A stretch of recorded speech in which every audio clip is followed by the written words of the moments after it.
Hi and welcome to this tutorial.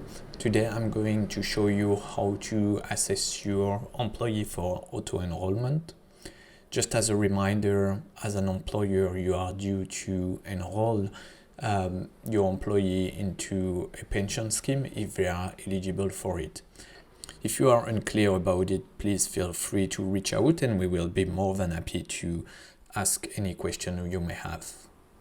So let's get started with it. So first of all, as soon as you are on the employee list tab, then you can select auto enrollment, and in this list will only appear the employees that haven't been assessed for the pension scheme.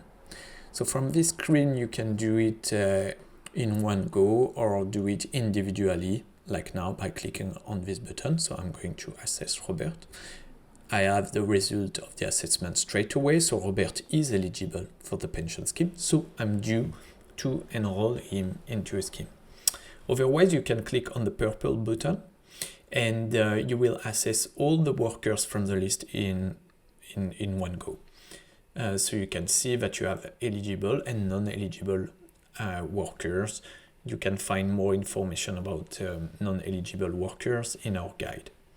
After completing this step, again, you can enroll your workers individually or in batch to the scheme. So since I plan to enroll them in the same scheme with the same contribution, I can click on the purple button and do it in one go, like this. We are gonna have the list completed now. As you can see, enrollment is a success.